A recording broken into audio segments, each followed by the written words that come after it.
Assalamualaikum warahmatullahi wabarakatuh.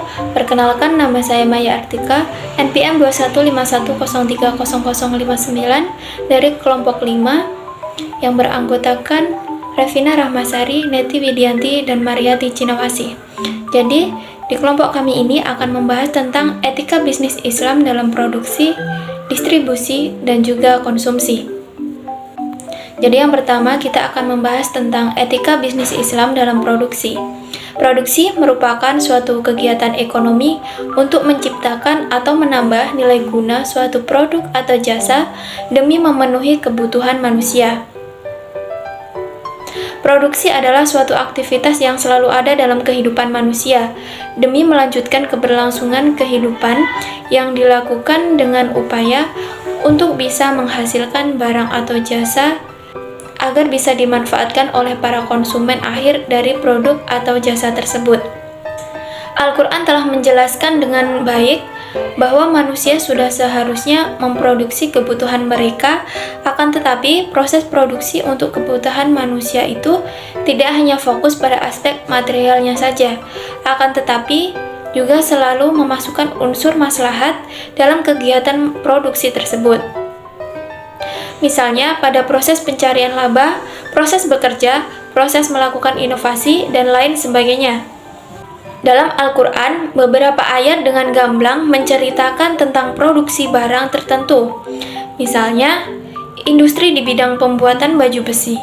Hal itu seperti yang tertulis pada Quran Surat Saba ayat 10, 11, dan 12, yang mana dijelaskan bahwa Allah memerintahkan kepada Nabi Daud untuk membuat baju besi dari bahan yang telah disediakan oleh Allah, yaitu besi yang telah dilunakan.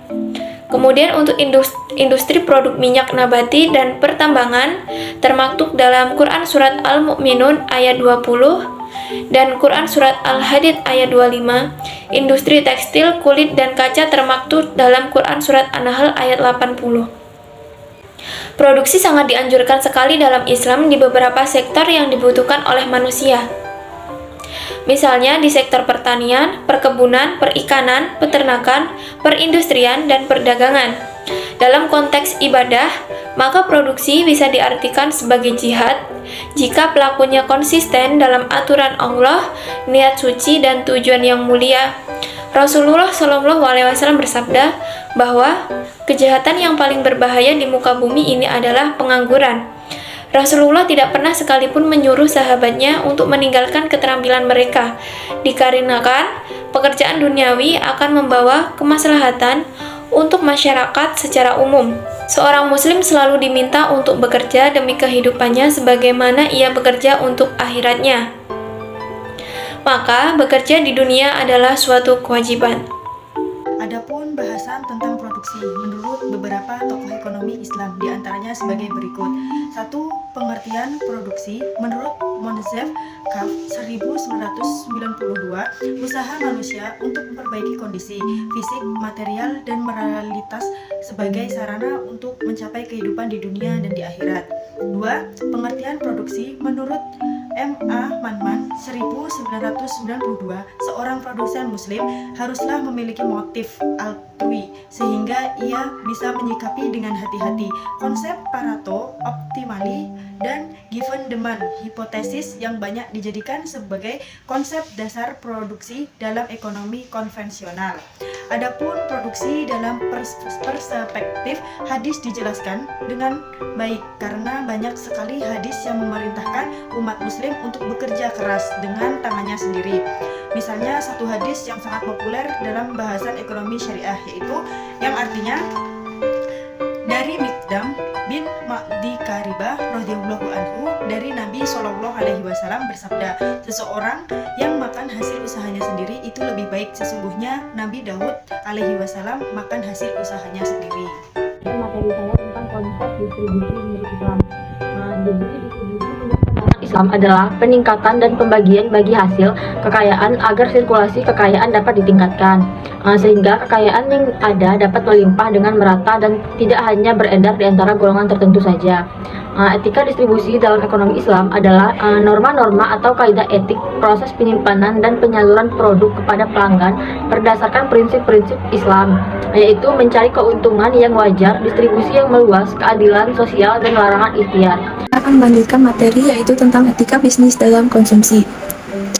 Menurut Fauzia, tahun 2017, tahapan seseorang dalam konsumsi dimulai dengan pemahaman terkait dengan keinginan dan kebutuhan. Keinginan dan kebutuhan itu sendiri dalam perspektif Islam itu dipisahkan satu sama lainnya. Ketika manusia mendapatkan apa yang diinginkan, yaitu dalam mempertahankan kehidupannya, maka akan terhindar dari yang namanya kegiatan konsumsi yang mubazir dan melampaui batas. Yang selanjutnya ada tahapan-tahapan kebutuhan dalam ekonomi Islam. Tahapannya itu terbagi menjadi 4. Yang pertama ada pemisahan antara konsep kebutuhan dan keinginan.